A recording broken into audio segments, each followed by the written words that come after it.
voy a hablarles un poco de la reconstrucción de extremidades en displasias esqueléticas, pero esto va a ser algo bastante general. No pretendo hacer un análisis exhaustivo de todas las displasias esqueléticas, porque son muchas, como ustedes saben. Una displasia esquelética la debiéramos plantear siempre en un paciente con talla baja y con desproporción. Las displasias esqueléticas en general se definen como alteraciones en los procesos de desarrollo, crecimiento y homeostasis del esqueleto. Y el diagnóstico etiológico es muy desafiante porque, como vamos a ver más adelante, son muchísimas las displasias esqueléticas. Lo que tienen en común es que la mayoría son afecciones monogénicas que afectan entre 1 a 4.000 a 1 a 5.000 recién nacidos vivos. Hay un grupo menor que se considera letal y es una de las causas de mortineonatalidad, y corresponde más o menos al 2 a 3% de las consultas por talla baja, que probablemente no es muy significativo, pero si uno tiene un grupo más o menos importante de pacientes que consulta por talla baja, se va a encontrar con bastante frecuencia con estos pacientes. La clasificación hoy en día se basa en la clínica, en los hallazgos radiológicos y especialmente, sobre todo, en aquellos lugares donde se cuenta con un buen laboratorio de genética molecular, con el diagnóstico molecular. Hay varias de estas displasias que están caracterizadas y se pueden encontrar con relativa facilidad cuando uno solicita un panel genético. Esto lo vamos a pasar rápidamente, pero hay una clasificación molecular de acuerdo al defecto, si es que la proteína que falla es estructural, si están alteradas las vías metabólicas, etc. Y están agrupadas en 40 tipos. En general, todas estas displasias esqueléticas, no tiene mucho sentido analizar uno por uno, pero cada una están subdivididas de acuerdo a un proceso común que pudiera estar involucrado en el desarrollo de las deformidades. Cuando hablamos de una displasia esquelética tenemos que tener en mente tres problemas básicos: la deformidad, la desproporción y la talla baja. Este es un gráfico que un poco muestra cómo ha sido la evolución de la talla, al menos en mi país, en Chile, desde el año 1900 hasta el 2004, y donde aparece ABC1, C2, esos son los grupos socioeconómicos. ABC1, C2 son los grupos de mayor ingreso y D2E los grupos más pobres, pero aún así se puede ver que a medida que pasó el siglo, la estatura de los hombres y de las mujeres chilenas ha ido aumentando, tanto para los grupos socioeconómicos altos como bajos. Hoy día yo correspondería, por mi estatura, al grupo socioeconómico más bajo de Chile, y quizá en el año 1900 podría haber sido del grupo más alto. Las proporciones corporales ya las definió Leonardo da Vinci en su Hombre de Vitruvio. Si se fijan en la línea roja que representa la estatura y la línea azul que representa el segmento bajo, la proporción de la envergadura, o sea, la distancia entre los brazos extendidos, debiera ser similar a la estatura, y el tamaño del tren superior, o sea, del tronco y la cabeza, similar al de las extremidades inferiores. Cuando tenemos un paciente ya con el diagnóstico de una displasia esquelética, nos tenemos que hacer algunas preguntas si es que tenemos que indicarle alguna cirugía. La edad, tiene talla baja o no, tenemos los implantes o qué implantes vamos a poder utilizar, y es bueno también conocer la etiología, si esto es una displasia epifisiaria, metafisiaria, etc. ¿Por qué es importante saber la edad? Porque mientras menor sea la edad del paciente, mayor es la velocidad de consolidación. O sea, cuando estamos pensando en una osteotomía, es mucho mejor hacerlo a una edad menor en este sentido. Sin embargo, cuando los niños son más pequeños, también los huesos son más pequeños y tenemos la limitación ahí para el uso de algunos implantes.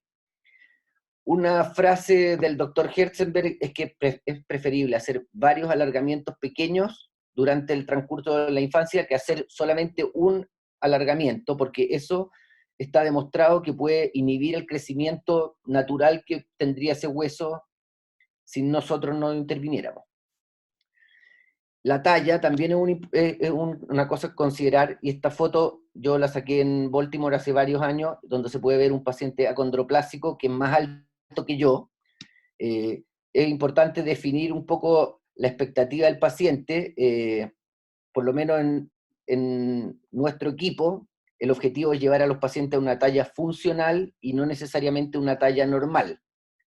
Cuando estamos considerando hacer algún alargamiento en estos pacientes, estos son más o menos la, la cantidad de centímetros que podríamos dar en el fémur, en la tibia y en el húmero. Y ojalá repetirlo tantas veces durante la infancia, porque tienen que disfrutarla también. El tipo de displasia también es importante considerar al momento de indicar una cirugía, porque como sabemos las epifisiarias tienen mayor riesgo de hacer osteoartritis y por lo tanto la presión que uno debiera ejercer en las articulaciones no debiera ser tanta. Eso se traduce en alargamientos más pequeños y ojalá protegiendo las articulaciones. Y aquellas displasias esqueléticas que tienen un tronco muy corto tampoco son susceptibles de hacer unos alargamientos importantes porque va a producir una desproporción mucho peor de la que podría tener naturalmente. Así que, como frase para el recuerdo, es mejor tener una extremidad corta pero que funcione a tener una longitud normal pero rígida o sin función. Ya, como modelo de la talla baja desproporcionada siempre aparece la condroplasia. Este protocolo que estoy escribiendo acá es más o menos lo que propone el doctor Paley, que comienza a hacer estos alargamientos en la infancia alrededor de los 8 años, y ahí está más o menos los objetivos de alargamiento de cada uno de los huesos, y la segunda, tercera y cuarta etapa son más o menos similares cuando uno comienza la infancia o cuando empieza la adolescencia, solamente nos estamos saltando, cuando hablamos de adolescente, nos saltamos la primera etapa a los 8 años, que al menos en mi práctica me la salto. No me gusta someter a un niño de 8 años a tanta cirugía y tan invasiva. Cuando empezamos en la adolescencia, alrededor de los 12 años, y ahí podemos alargar el fémur hasta 8 centímetros y la tibia hasta 7 centímetros. Este es un ejemplo de un paciente nuestro que se alargó ambos fémures con un tutor monolateral y ambas tibias con un tutor monoplanar tipo Taylor. Y siempre al final de los alargamientos es recomendable colocar algún tipo de implante interno para evitar la fractura y con eso disminuye considerablemente el riesgo. Después, si la primera cirugía fue a los 12 años, la segunda pudiera ser a los 14, 16, y habitualmente aquí lo que hacemos son los húmeros, que se pueden alargar hasta 10 centímetros. Esto se justifica principalmente en la acondroplasia, y si ustedes me preguntan cuál es la única cirugía que realmente les cambia la vida a los pacientes, es esta. Son pacientes que, a pesar de su talla baja, se pueden desenvolver fácilmente, pero el tener los brazos cortos le limita muchísimo poder hacer su higiene y poder hacer el aseo en la región perineal. Acá hay un ejemplo de cómo es el aspecto de unos húmeros de una, digamos ya un adolescente, 17 años, antes del alargamiento, y aquí se puede ver después del alargamiento cómo las manos ya le alcanzan la región posterior, y por supuesto que siempre colocamos una varilla intramedular de protección. Cuando los pacientes y los padres deciden mejorar incluso más la estatura, uno pudiera hacer en una tercera etapa, alargar las tibias. Aquí podemos ver, este es un paciente que yo lo conocí a los 18 años, y a él lo único que le interesaba era corregir el genuvaro. Si ya le íbamos a corregir el genuvaro, le ofrecí alargar un poquitito las piernas. Y como dato anecdótico les cuento que este paciente es seleccionado chileno de fútbol de gente pequeña, que ganaron recientemente el campeonato en Bolivia. Esta es más o menos la progresión de la corrección y alargamiento del paciente que les acabo de mostrar. Y en estos pacientes de talla muy baja, si uno quiere repetir por una tercera vez o una cuarta etapa, si partió muy pequeñito un alargamiento, puede hacer el fémur cuando ya son adultos, y acá idealmente ocupar un implante interno como un clavo Precise. Acá les voy a mostrar el caso clínico. Este es un niño de 15 años con acondroplasia, medía 1,18 m, y hicimos el protocolo de adolescente, o sea, alargamiento de los 4 segmentos simultáneamente. Ese era el aspecto del paciente antes de la cirugía. Ahí está al lado de su mamá.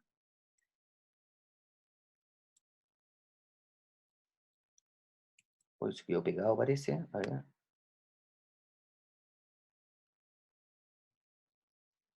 Quedó pegado.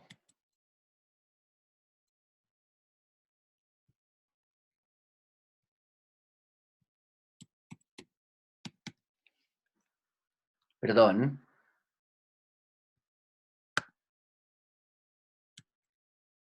Y este es el aspecto del paciente después de haber sido alargado 16 centímetros. Sigue siendo bajo, pero del punto de vista de las proporciones se ve bastante mejor y por lo menos ya con esta altura es capaz de encender y apagar las luces desde los interruptores normales. Este otro ejemplo, un niño de 15 años con una disgenesia gonadal, con una talla de 1,40 m y la fisis completamente cerrada a esta edad, y también se hizo un alargamiento simultáneo, ambos fémures y ambas tibias, y ese es el resultado después de 8 meses y medio de tratamiento con los fijadores, que logró crecer 16 centímetros. Está al lado de su padre ahí para la comparación antes y después. El clavo Precise, por supuesto que ha sido una revolución y ha facilitado la vida muchísimo a estos pacientes de talla baja cuando hay que someterlos a alargamiento y sobre todo cuando hay que hacer alargamientos a repetición. Es bastante más cómodo que usar un tutor externo. El paciente se coloca el clavo intramedular como cualquier clavo, se ocupa un control remoto externo y eso va generando un campo magnético que permite alargar el clavo. Y aquí podemos ver cómo es la progresión de la formación de callo óseo en un periodo relativamente corto de tiempo para un alargamiento de casi 8 centímetros del fémur. Acá hay algunos ejemplos con el estándar puesto al lado derecho del paciente. Pueden ver cómo crecen. Este otro paciente también con una talla baja importante, pero sin caracterización molecular, y cómo pudo mejorar también después de 8 centímetros de alargamiento. Esta es una paciente que tenía una deformidad importante en las piernas, una tibia vara, y muy bajita también, así que se aprovechó de hacer un alargamiento de 5 centímetros junto con la corrección. Ahora, hablando solamente de las deformidades, el principio del tratamiento aquí es realinear el eje, que las superficies articulares estén orientadas como corresponde, ojalá poder recuperar la tensión de los ligamentos y de las cápsulas, y retardar el proceso degenerativo. ¿Cómo, cuándo y con qué? Son las preguntas que tenemos que hacernos al momento de plantear una corrección en estos pacientes. El paciente tiene fisis abierta, la deformidad es leve, moderada, severa, la deformidad es diaficiaria, epifisiaria, articular, se asocia o no a discrepancia de longitud, y tomando en cuenta todos estos factores podemos plantear o modular el crecimiento guiado mediante fisiodesis, o plantear una osteotomía correctora. Acá hay un caso clínico, un paciente con una osteodistrofia renal de 13 años de edad. Sin embargo, sus radiografías mostraban que tenía las fisis completamente abiertas, así que nos la jugamos por hacer una fisiodesis alrededor de ambas rodillas. Y aquí se puede ver la progresión de la corrección al cabo de 18 meses. Ese es el resultado clínico a los 12 meses y a los 18 meses, que fue cuando le retiramos las placas. Acá tenemos otro ejemplo de un niñito con raquitismo familiar de 5 años, con un genuvaro también bien importante, y le colocamos estas placas de fisiodesis y se puede ver cómo se corrigió, incluso lo dejamos un poquitito en valgo, sabiendo que siempre se produce un fenómeno de rebote. Y aquí está el aspecto radiográfico pre y post. Ahora, ¿cuándo es el momento ideal para hacer algún procedimiento y corregir una deformidad? El sol y la luna aquí representan sol cuando es mejor hacerlo temprano, la luna cuando es mejor hacerlo más tarde. Un criterio podría ser que operarlo según la magnitud de la deformidad, o sea, si la función se ve afectada, es mejor operarlo más temprano y no esperar hasta que el niño sea adulto. Y si la deformidad va progresando rápidamente, también es mejor operarlo a edades menores. Y otro criterio que podríamos utilizar es la edad directamente, porque mientras menor sea el paciente, podemos utilizar el crecimiento remanente para hacer crecimiento guiado. Sin embargo, si uno quiere minimizar el número de cirugías, debiéramos esperar lo más posible antes de que ocurran estas otras cosas. Es una decisión que uno tiene que tomar en conjunto con los papás y pensarlo bien. Este es un niñito de 5 años con una displasia espondilometafisiaria, con ese genuvalgo severo, que efectivamente dificultaba su marcha. Esa es su radiografía. Le hicimos una fisiodesis del fémur distal, y si se fijan, en la tibia izquierda se produjo una epifisiolisis espontánea que llevó a un aumento del valgo. Por lo tanto tuvimos que reoperarlo y colocar estas plaquitas en la tibia proximal, y ahí logramos enderezarle sus extremidades. Y ahí se ve la evolución. Y finalmente, al paciente le hicimos un alargamiento de 11 centímetros, 6 centímetros en el fémur y 5 centímetros en la tibia, con lo que mejoró bastante su aspecto, y como pueden ver las piernas, incluso a la izquierda está un poquito en varo, también para estar preparado frente a un posible rebote.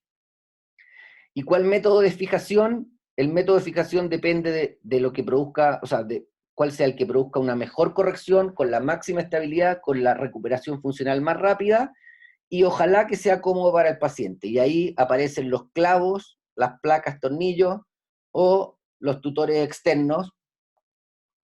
Una paciente aquí de 13 años con raquitismo, tiene un genuvaro severo, con torsión tibial interna, como se muestra ahí en la figura. Y en estos pacientes que tienen tanta Ahora deformidad, no, no. preferimos corregir un lado primero y el otro después, de manera de permitirle que sigan siendo independientes y no confinarlo a una silla de rueda por un periodo tan prolongado. Esa era su radiografía antes de la cirugía, en que se había intentado una fisiodesis, pero sin éxito. Aquí está después de haberle corregido el lado derecho, y el lado izquierdo todavía no. Se pueden fijar, esta paciente no se le hizo alargamiento, solo corrección, pero con el solo hecho de corregir, las piernas aumentaron de tamaño considerablemente. Esta es la paciente que me mandó una foto durante el verano con su fijador externo nadando. Esta era la paciente preoperatorio, y de nuevo se quedó pegado.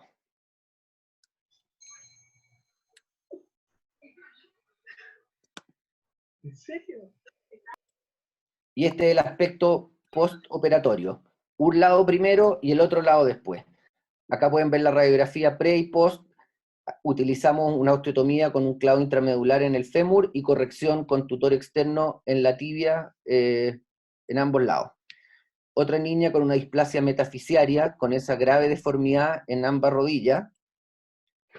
Aquí se puede ver la radiografía, incluso se pudo plantear que podía ser hasta como un tipo de blount. Si lo único que no calza para el blount es que el cartílago de crecimiento de la tibia proximal se ve completamente abierto a pesar de esta gran deformidad. Bueno, ya le hicimos osteotomía de ambas piernas simultáneamente, fijación externa, corrección progresiva, y ese es el resultado final, después de corregir solamente la deformidad. Otra paciente, 26 años, con un genuvario importante, también con torsión tibial interna. Esas son las radiografías con la deformidad característica en el fémur.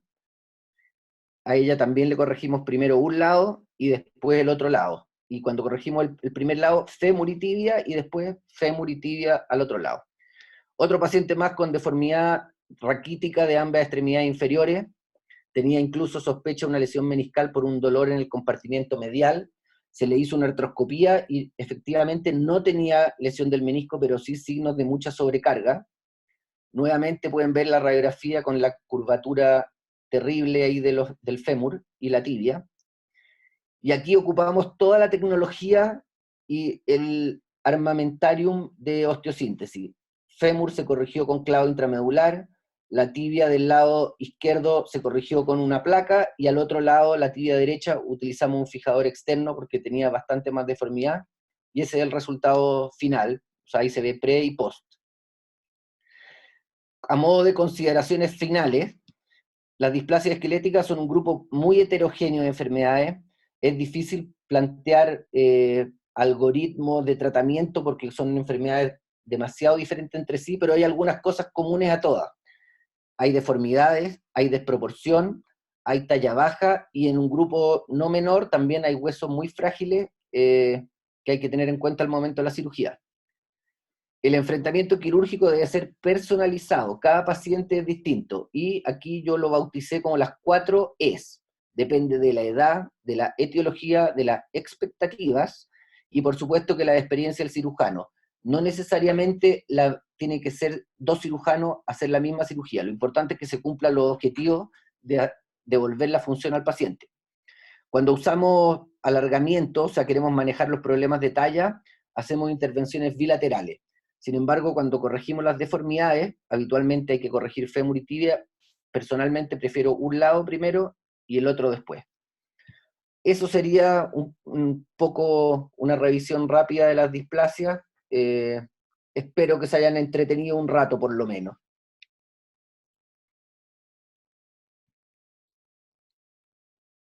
Muy bien, Alejandro, muy buena la presentación. Como pregunta,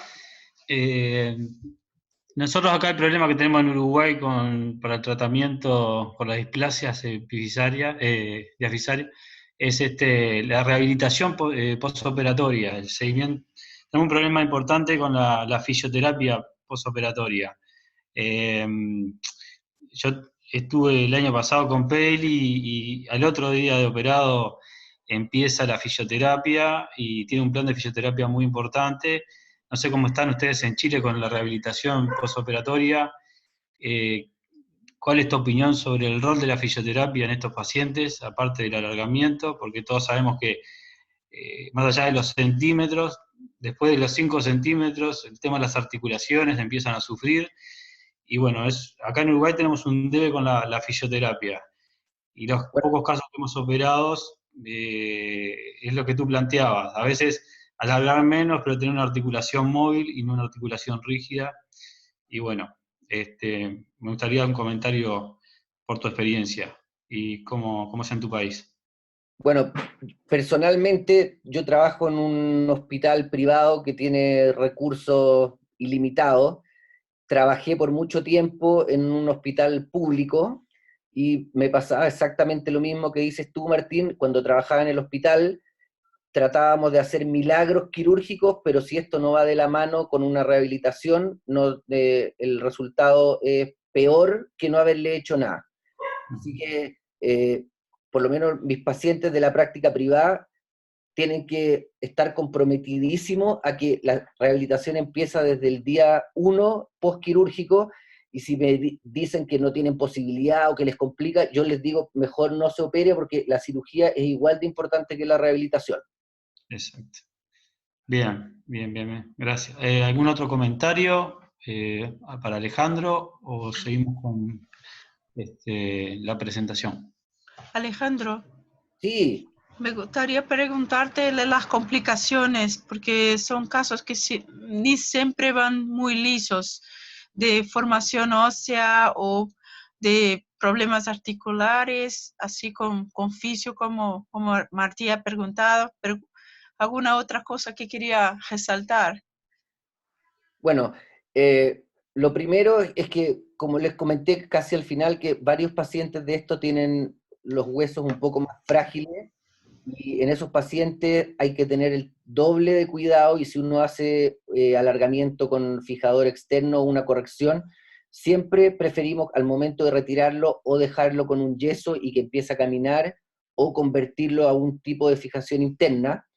La otra complicación, bueno, con los tutores externos, las infecciones, pero afortunadamente somos bien agresivos al tratamiento y a la mínima sospecha partimos con los antibióticos. Y otra cosa que es muy importante, que no la mencioné, pero qué bueno que tú me preguntaste, en todos los pacientes con estos síndrome o displasia esquelética o que son congénitos, es muy importante la liberación de las partes blandas al momento de las correcciones óseas. Por ejemplo, los pacientes acondroplásicos, cuando uno va a hacer un alargamiento de la tibia, es fundamental descomprimir el nervio peroneo, ojalá hacer una fasciotomía, a veces en estos pacientes hacer una sección del tracto iliotibial, que también es un freno para el alargamiento, y estos pacientes tienden a hacer contracturas articulares con mayor facilidad. Yo te diría que esas son las complicaciones. Y la otra cosa que hay que ir, a diferencia de la condroplasia, que es un caso bien particular, hay algunas displasias esqueléticas en que la formación de huesos no es tan rápida, por lo tanto hay que irse un poquito más lento. Normalmente nosotros hablamos que el fémur lo alargamos 1 milímetro al día, y la tibia también. En estos casos incluso yo he utilizado una distracción de medio milímetro al día para evitar que no se forme el hueso. Súper, muchas gracias. Y Bien. alguna cosa respecto a lo que está en moda de los mix metabólicos, vitamina D, algún super plus mix ahí, porque tus huesos están muy buenos o súper bien formados y tal. ¿Así tienen alguna cosa que hace especial? Bueno, nosotros con mi equipo hicimos un estudio de todos los niños que llegaban, por ejemplo, a la urgencia con alguna fractura, y empezamos a medirle los niveles de vitamina D.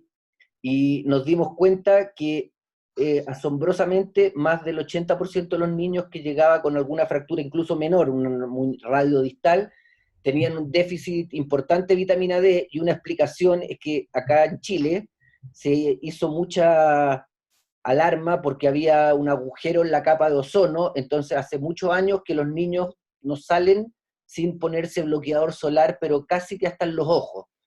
Así que todos los pacientes, todos que se someten a un procedimiento óseo, les dejamos un suplemento de calcio con vitamina D, a todos. Bien. Bueno, siguiendo con la presentación entonces, el doctor Miguel Paz, de Buenos Aires, Argentina, traumatólogo ortopedista infantil del staff del Hospital Gutiérrez, nos va a hablar de la plastia rotatoria de Van Ness, un caso clínico, a propósito de un caso clínico. A ver si está Miguel ¿Qué Paz. tal? Buenas noches, ¿me escuchan? Sí, se escucha perfectamente. Bueno, ¿qué tal, Martín? Y qué tal a todos. Y desde ya muchísimas gracias por permitirme compartir este caso. Yo lo que le voy a mostrar es un caso clínico que hemos tenido en el Hospital Austral en este caso, con el equipo con el cual trabajo, y mostrar nuestra vasta experiencia de un solo caso y un seguimiento actual de 11 meses. Mi idea no es hacer un repaso de la patología, ya que muchos de ustedes seguramente tengan más experiencia que yo, pero sí mostrarles este caso específico y ver cuáles son las conclusiones que nosotros sacamos. No puedo pasar. Ahí está. Entonces tenemos un paciente masculino de 4 años de edad, con un diagnóstico de una deficiencia femoral congénita izquierda, una hemimelia peronea izquierda, sin antecedentes heredofamiliares, y los únicos tratamientos previos que había hecho era rehabilitación fisioquinésica y hacer un intento de equipamiento. Este paciente, cabe destacar que no es de Argentina, es un paciente de Ecuador. Al examen físico más específico teníamos una columna con una inclinación infrapúbica que corregía la compensación, con una cadera inestable, con una flexión en 45 grados, en abducción y rotación externa.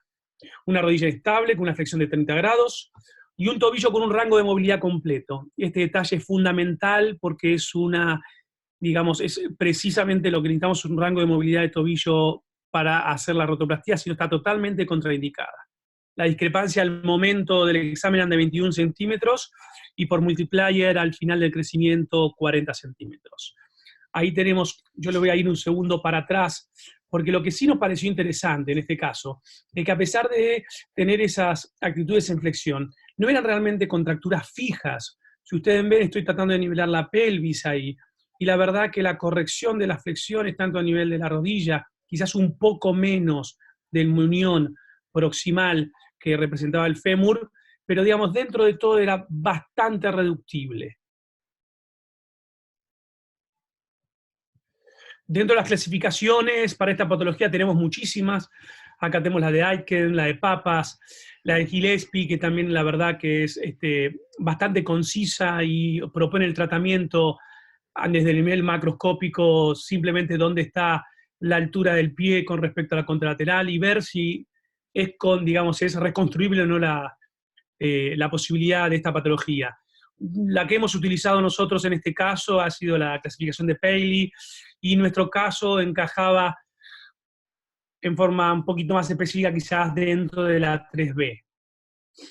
Cuando pedimos los estudios complementarios, hicimos las radiografías, solicitamos una resonancia magnética fundamentalmente para ver si había algo de epífisis, anento de acetábulo o algo de algún cuello pseudoartrósico que pueda unir el fragmento mínimo que tenía distal del fémur. Ahí está la resonancia, que también nos permitió ver qué grupos musculares o no habían, porque está estudiado que hay bastante anomalía en los grupos musculares a nivel proximal. Y por último, también pedimos una angioresonancia para ver si habían algunas alteraciones vasculares que están, digamos, descritas en esta patología. A partir de ahí, entonces, nos juntamos y empezamos a debatir cuáles eran las opciones terapéuticas. Les debo comentar que este paciente sí había hecho la consulta a Estados Unidos con el doctor Paley y le había propuesto lo que nosotros hicimos. Así que ahí ya teníamos bastante ayuda, por lo menos, con cuál era la decisión. Pero obviamente no tenemos tanta experiencia, entonces nosotros planteamos, ¿es reconstruible o no? Dijimos, digamos, si optamos de que no era reconstruible con cadera inestable, con ese gran acortamiento, con la rodilla inestable. Entonces, las dos opciones terapéuticas que nos planteamos, bueno, hagamos o una amputación de SAM con la fusión de la rodilla, o una rotoplastía con lo que eso implicaba. Si nosotros vamos a leer diferentes estudios, hay estudios donde hacen comparaciones entre lo que es la apariencia física, el gross motor function, los estudios cinemáticos o cinéticos, lo que son las adaptaciones protésicas y las posibles complicaciones que tienen de una y entre otras. Si uno va más o menos al promedio entre una y otra, quizás saca ventaja en algunas cosas una cirugía y en otras otra. Es decir, dentro de todos los primeros campos que nombré, quizás no había mucha diferencia en el resultado final. Pero donde hay fundamentalmente un cambio en los resultados es en lo que terminamos con el gasto energético de los pacientes. Es decir, el gasto energético es muchísimo menor en los pacientes que son sometidos a la rotoplastía y no así a los que son sometidos a las amputaciones. Eso fue entonces, y por la edad del paciente, que pensamos que podría ser entonces una buena indicación para realizar esta cirugía. Ahora bien, entonces, específicamente hablando del caso, tenemos diferentes vías de abordaje. Ustedes, como han nombrado, de Magnés, que fue el primero que pregonó, pero en realidad, bueno, no recuerdo bien o no sé pronunciar, en el 30, Bograbré o algo así, es el primero que describe las rotoplastías. Magnés la hace un poquito más conocida. Tenemos diferentes incisiones, una incisión inicial, anterolateral, y que también es pregonada por Torode, y si no, la incisión de raqueta, que es introducida más importante por Brown en el 2001. Nosotros optamos por esta segunda cirugía, pensando que, digamos, el extremo distal de la raqueta, cuando nosotros vamos a hacer la rotación, nos dejaría jugar un poco más y tendríamos menos tensión en lo que son todos los tejidos blandos. También, entonces, pusimos a pensarnos, ya que era la primera vez que íbamos a hacer este tipo de cirugía, y me gustó dividirlo a mí en los tiempos quirúrgicos. Y lo dividí en 3 tiempos quirúrgicos. Y obviamente, como ahí está, generalmente hago machetes cuando son cirugías que no estoy acostumbrado a hacer. Esa eran otra porque la radiografía es de otro paciente. Pero generalmente en este también uso machetes y los pongo en quirófano para tratar de no perderme los pasos. Y el primer tiempo dijimos, bueno, va a ser lo que va a ser la identificación y la liberación de todo lo que son las estructuras vasculonerviosas. El segundo tiempo era lo que era el tiempo músculo-tendinoso, con su identificación, el reparo, y la posibilidad o no de hacer transferencias en un último tiempo luego de la rotación. Y por último, lo que era el tiempo óseo, lo que correspondía a la derrotación, a la fijación iliofemoral. Cabe destacar que también hicimos la epifisiodisis distal del fémur distal. Ahora bien, hablando de la cirugía específicamente, les quiero comentar, y esto es lo que creo que quiero sacar del caso clínico y compartir con ustedes. En realidad, ¿qué fue lo que más nos complicó y cuáles son quizás algunas conclusiones? En el primer tiempo quirúrgico fuimos a identificar las estructuras anatómicas. La angioresonancia ya nos hablaba de que había una división muy proximal del paquete, es decir, que de una ilíaca externa que, digamos, da la femoral común a nivel de la arcada arriba, ya prácticamente se dividían 2 paquetes. Entonces, lo primero que fue la gran dificultad fue la identificación de este paquete vasculonervioso. Realmente había el calibre del paquete era muy pequeño, y no era uno, eran 2 paquetes, uno más medial y uno más anterior. Sí, lo que hice, si ustedes ven, está al lado, está el músculo sartorio marcado, porque el músculo sartorio forma parte del triángulo de Scarpa, entonces uno sabe que tendría que estar cerca del paquete. Bueno, en realidad uno trató de ubicarlo y ahí el paquete anterior fue más fácil localizarlo. Lo segundo, con respecto a la identificación de estas estructuras, que es importantísimo, es la liberación de todo lo que es el complejo venoso. El complejo venoso además tiene tantas colaterales también, pero cuando empiezan a ser dadas, y esto está descrito en la técnica, es decir, nos pueden alterar como anclaje, pueden ser un anclaje a la rotación, y eso genera un vasoespasmo, y eso genera entonces una éstasis. Nosotros sabemos que todo lo que puede llegar a comprometer la vitalidad es porque no llega flujo, o porque llega flujo pero no vuelve. Entonces, todo lo que es el tema venoso también es muchísima importancia. Y por último, también lo que es la liberación y el reparo de todo lo que es las estructuras nerviosas y la identificación del ciático perpetuo externo.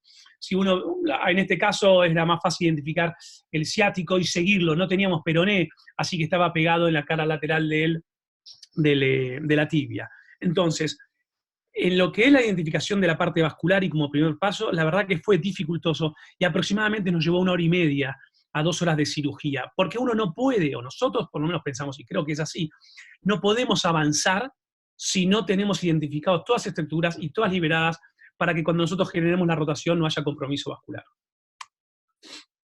El segundo tiempo, entonces, cuando nosotros pensamos, teníamos que ver qué anomalía había o no en la parte muscular. Si nosotros vamos a ser específicos, realmente lo que hicimos es mucho más parecido a la técnica de Brown que a la técnica de Paley, porque inclusive no hicimos la osteotomía de Chiari proximal. Y esto fundamentalmente por incapacidad, porque realmente no estábamos habituados a hacer este tipo de cirugía, y cuando uno va obteniendo un resultado bastante bueno intraoperatorio, a veces es mejor quedarse ahí que ir a tratar de buscar la excelencia y tener complicaciones después. Con respecto a la parte muscular, también realmente estaba totalmente alterada. Ya habíamos visto en la resonancia que teníamos un grupo de aductores bastante anómala con una inserción medial, digamos, bastante buena. Y el sartorio ya lo habíamos identificado. Entonces, esos son los dos realmente grupos musculares. Igualmente se liberó, obviamente, la fascia lata, que actuaba como una cuerda a nivel lateral, pero son los dos grupos musculares que pudimos más que todo reparar.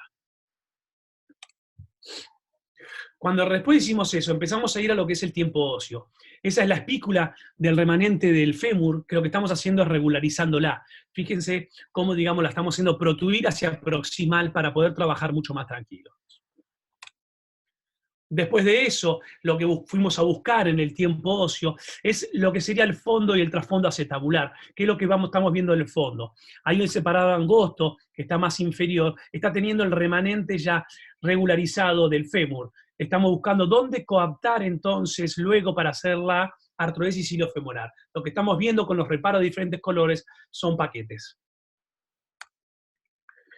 Y entonces, terminando con este tiempo óseo, que es el tercer tiempo que nosotros nos dispusimos como tiempo quirúrgico, hicimos la artrodesis femoroacetabular. Y acá sí quiero resaltar algo que son cuáles son también las dificultades de este paso. Nos fue casi imposible hacer una coaptación del remanente femoral con el fondo acetabular. Inclusive, y esto lo describe Brown también, cuál es una de sus complicaciones, es que quedó lateralizado la fijación. Tanto que lo que hicimos fue cruentar sobre el ilíaco lateralizado, es decir, supraacetabular, porque en realidad nos coaptó más hacia ese nivel el fémur remanente. Este paso fue muy complicado, se lo comenté al doctor Paley también en enero, estábamos, creo que en ese momento con Mónica, pero bueno, le comenté que había un paso que era, para mí, o a Mónica se lo había comentado, fue dificilísimo realmente hacerlo coaptar. Y lo que hicimos fue, como les dije, tratar de cruentar, pusimos un poco de injerto óseo para que luego eso quede finalmente artrodesado.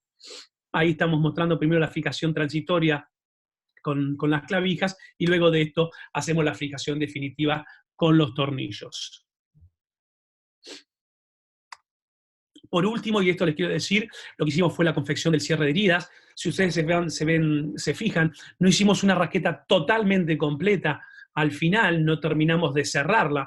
En realidad fue porque fuimos viviendo cómo nos daban las partes blandas y porque nos daba miedo, como van a ver en la foto descrita en los artículos, que nos quede totalmente balán el fragmento distal. Queríamos tener algo de sostén que comunique. Lo otro que hicimos siempre fue, y en forma intermitente, fue hacer un control intraoperatorio y obviamente al final con oximetría de pulso. Esa oximetría de pulso estaba estéril y lo que hacíamos es testear la curva de oxígeno a nivel distal, que la verdad no se alteró en ningún momento de la cirugía. Y esa es la posición final de la rotoplastía. Nosotros lo inmovilizamos con un yeso pelvipédico. Y el posoperatorio constó con esa movilización y después empezó una etapa de rehabilitación y preparación para el equipamiento del paciente. El paciente estuvo 3 meses acá en el país durante el posoperatorio, volvió a Ecuador y está en una de las conclusiones. La verdad que su seguimiento fue muy complejo. Esta es una foto a los 9 meses posoperatorio en el consultorio. Fíjense que realmente está en muy buena posición, no se ha derrotado, ahí lo ven parado a un costado y acostado del otro. Y esto, espero a ver si es un video. Para la prótesis el paciente la consiguió recién en febrero para empezar las pruebas de equipamiento. Esto es un video que ella me mandó.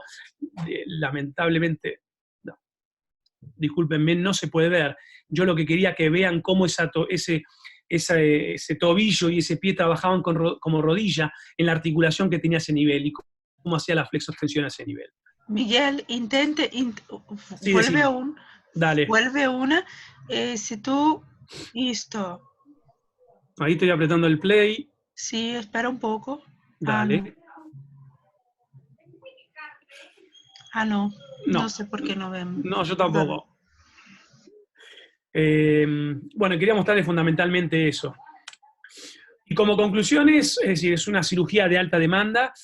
Hay que tener un control intraoperatorio con diferentes métodos, con de la vitalidad distal y la posibilidad de un buen manejo posterior, tanto kinésico como protésico, que fue quizás hoy en día, a pesar del buen resultado que tenemos, ya llevamos 11 meses posoperatorio, la madre me ha comunicado de que sigue exactamente igual y que está adaptándose al equipamiento protésico, que le están haciendo modificaciones, y tengo un nuevo control con ella en julio que se cumpliría el año. Pero el tema de estar afuera, estar lejos, y no en un medio quizás que estaba adecuado, acorde para seguir estos pacientes, se complicó un poco el posoperatorio. Bueno, muchísimas gracias. Estos son mis compañeros Mauricio García Liciero y Ernesto Barone, con los que llevamos a cabo esta cirugía.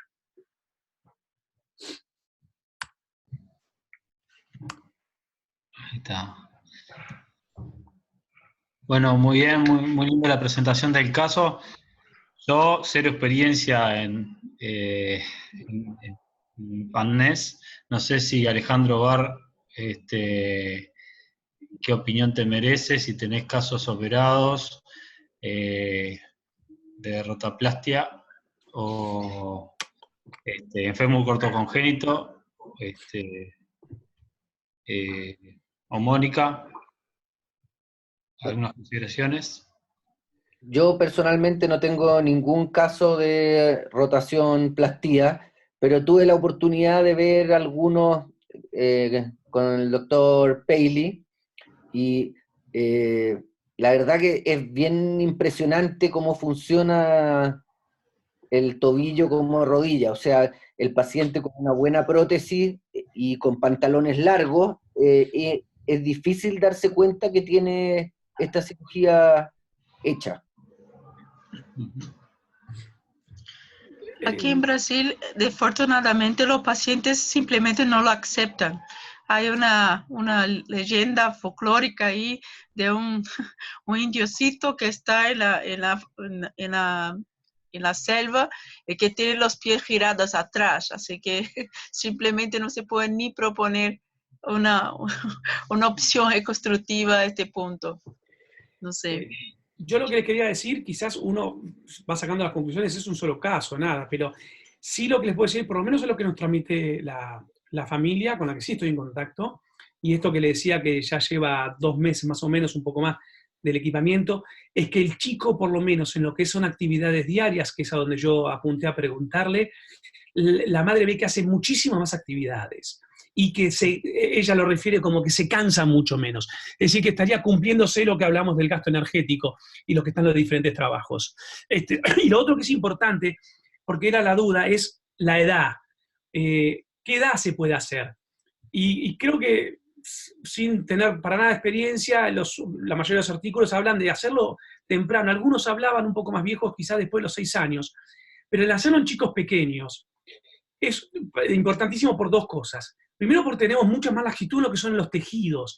Por lo tanto, cuando permiten mucho más la rotación, no hay tanta contractura fija y los tejidos no están, digamos, ¿cómo decirlo?, están duros, ¿entiendes? Son mucho más blandos, que eso son la causa por hacerlo en los niños. Y segundo también es el tobillo.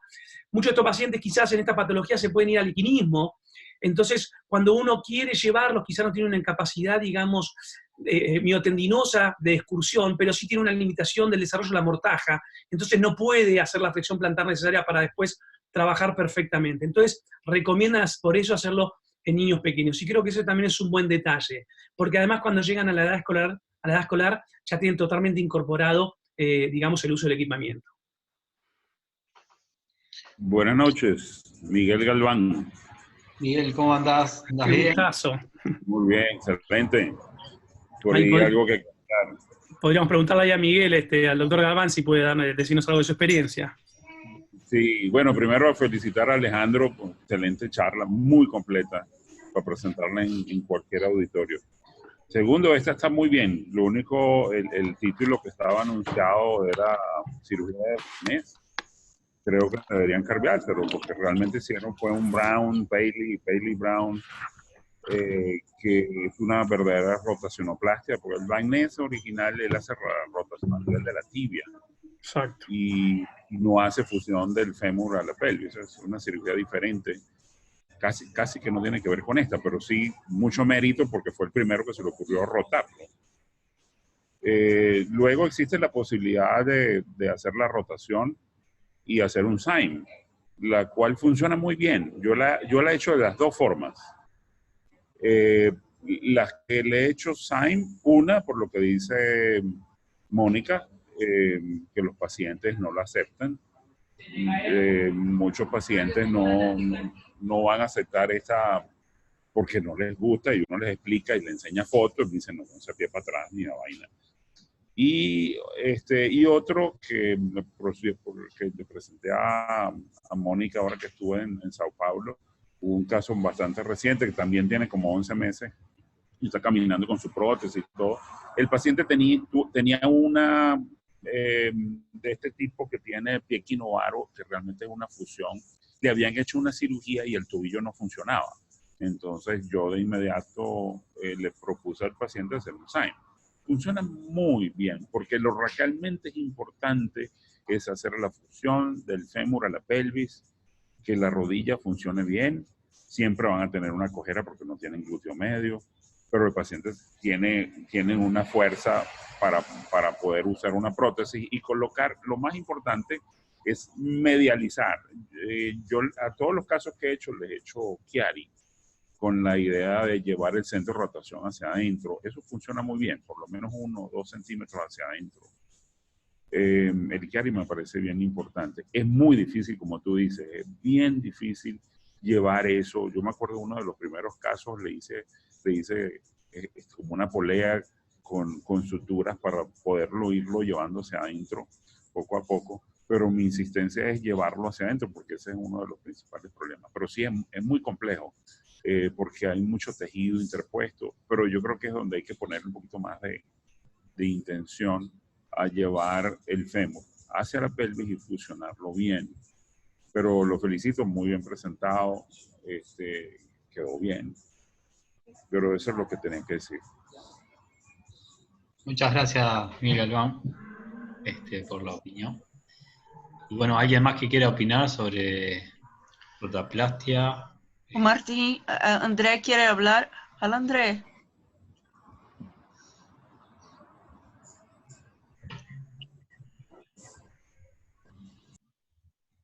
Olá. Olá.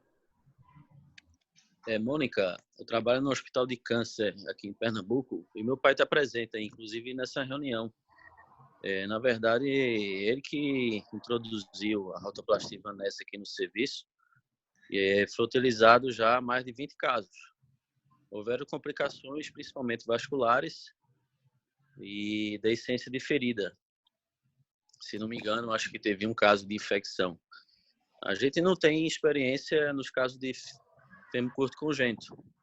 E a aceitação dos pacientes aqui, pelo menos na casuística nossa, é muito boa. E apesar do aspecto cosmético, né? Então, essa questão da aparência, não sei se tem alguma diferença do Nordeste com São Paulo, mas aqui foi bem aceito Os pacientes, inclusive, todos ingressaram em vidas sociais, vidas familiares. Muitos deles casaram e tiveram vida completamente normal, inclusive trabalhando. Que bom, André. Então, isso é uma boa ideia, dar uma checada na como é que eles estão agora, se vocês conseguirem levantar, ia ser fantástico, porque realmente, poxa, 20 Sim. casos é bastante coisa, né? Então, ficamos curiosos aí de ver, claro, eu acho que é uma questão diferente ser um congênito e um tumor, né? O que você acha? Tem os detalhes anatômicos das patologias congênitas que realmente, acredito que torna a cirurgia mais complexa. Mas nos casos tumorais, os pacientes não têm anormalidades anatômicas, né? O que envolve a dificuldade é a ressecção tumoral. Mas fora isso, não vejo demais problemas, né, se comparar com os casos congênitos. Bueno, muy bien. Alfonso Mesa, ¿algún comentario? Martín Delía. Gracias. Saludos a todos acá en México. Yo tenía un comentario al respecto. Fíjate que no tenemos tantos casos como los que tienen allá en este caso en el hospital donde manejan pacientes oncológicos, pero los que hemos visto han respondido de alguna u otra forma no tan satisfactoriamente, y creo que tiene mucho que ver con la elección también desde el punto de vista psicológico, tanto de los padres como del paciente. Uno puede, o a veces hacemos menos la cuestión psicológica del niño, pero es muy importante que se encuentre también adecuado, y el apoyo de los padres.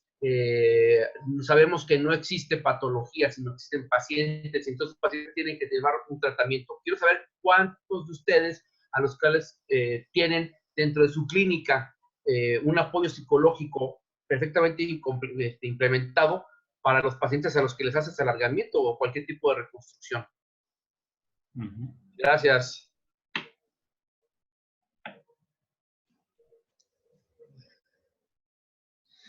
Martín Delía, ¿algún comentario? Yo, ¿qué tal? Bueno, felicitaciones, Alejandro. ¿Cómo va? ¿Qué tal, querido? Y bueno, muy bien, Miguel, muy lindo, muy bueno, muy bueno, muy bueno. Una pregunta para Alejandro, y no sé si Alejandro, Miguel, Alfonso, que tienen mucha experiencia en lo que es la parte de alineación de displasias óseas. Que hoy por hoy, a ver, uno cuando era más joven, ¿viste? Uno se formó, todos nosotros somos un poquito hijos de Paley, sobre todo en el sentido de que todos terminamos nuestra residencia cuando Paley sacó el libro de Principios de Corrección de Deformidades, o empezamos a hacer esto de reconstrucción. Y claro, realmente había toda una historia de los capítulos, uno era muy teórico con el tema de hacer las correcciones angulares, y sobre todo, vieron que estos pacientes displásicos, tanto para hacer alargamientos como en la misma alineación, tienen también mucha inestabilidad ligamentaria. Yo le pregunto a, no sé, a los que tienen, digamos, más experiencia, no sé, se me ocurre Alejandro, se me ocurre, digo con todo respeto para todos los que están, Alejandro, Miguel, Mónica, Alfonso y todos los demás muchachos que hacen el tiempo que hacen esto. Hoy por hoy, a ver, vamos a empezar con Alejandro, para que se ordenen. Hoy por hoy a mí me ha cambiado la cabeza un poco en el sentido que cuando yo quiero hacer una cirugía preparatoria para alargar a un paciente, le doy mucho más importancia al tema de la alineación ósea y no tanto al tema de hacer algún tipo de gesto ligamentario, salvo el ligamento cruzado en algunos fémures cortos y hasta ahí nomás. Yo no sé si ha cambiado, yo en otro momento quizás sí era mucho más reconstructor de ligamentos porque veía esas inestabilidades que se abrían 1 centímetro cuando el paciente uno le hacía radiografías con apoyo. ¿Se entiende la pregunta? Hoy por hoy creo que le tiro mucho más a hacer alineaciones óseas y el tema de la parte ligamentaria no es que no le dé importancia, pero lo dejo en un segundo lugar. A ver, ¿qué opinan? Bueno, particularmente voy a poner algunos ejemplos porque son todos los casos distintos, pero en la condroplasia es conocido que además de la tibia vara, tiene una laxitud del ligamento colateral externo, en parte porque hay un peroné que es un poco más largo como habitual. Entonces, dentro del proceso de corrección y de alargamiento, en algún momento uno lo que hace es soltar la fijación transitoria que uno hace entre la tibia y el peroné 1 o 2 centímetros antes de llegar al objetivo, y eso permite que el peroné se vaya arrastrando un poquitito hacia distal y tensa el ligamento colateral externo, y con eso mejora increíblemente la estabilidad de la rodilla sin haber tocado el ligamento, sino que solamente empujando el hueso hacia distal. Ese es un ejemplo. Los pacientes que les mostré aquí con raquitismo, que tienen estas tibias varas también muy importantes, habitualmente al momento de hacer la corrección sí quedan con algún grado de laxitud. Yo no me dedico específicamente a la medicina deportiva y a la rodilla, pero muchos de esos pacientes han salido adelante básicamente con rehabilitación y tratando de fortalecer la parte medial del cuádriceps, pero hay algunos pacientes que sí se benefician de una aplicatura quizás del ligamento colateral. Y el otro ejemplo que quería poner es el síndrome de Ellis-Van Creveld, que tienen un genuvalgo pero terrible, asociado a una depresión importante del platillo tibial externo, y esos pacientes, la parte ósea es el 5% del éxito de la cirugía. Esos pacientes hay que alargar todas las partes blandas externas, se recomienda incluso hacer una osteotomía del peroné para poder tensar un poco y alargar el ligamento, así que yo estoy de acuerdo con lo que dijo Martín, o sea, es verdad que nosotros aquí como traumatólogo ortopedista siempre le damos mucha importancia a las correcciones óseas, pero no tenemos que olvidarnos de las partes blandas que también son muy importantes y a veces incluso determinan más la función que solamente haber alargado el hueso.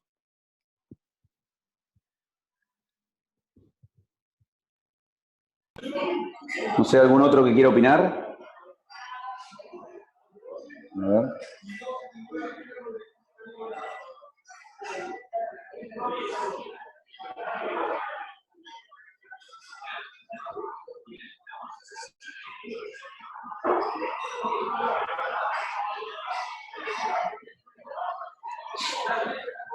Disculpen si se escucha un poco de ruido en lo mío, pero estoy en un curso, así que me tuve que correr un poquito. Así que disculpen, se escucha medio como bullicio.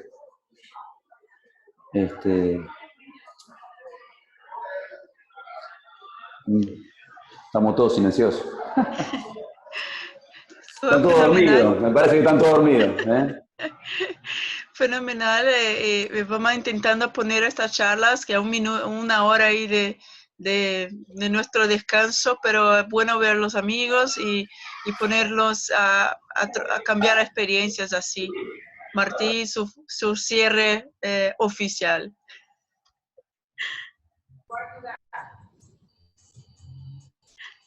Creo que se fue a leer curso. Ok. Así, buenas noches. Es bueno ver en 2 meses. Tornamos a vernos. Buenas noches a todos. Gracias, Miguel. Gracias, Alejandro. Y hasta la próxima. Noches. Gracias a ustedes. Hasta luego. Chao, chao. Buenas noches a todos. Chao, chao. Excelente noche. Buenas noches para todos. Buenas noches.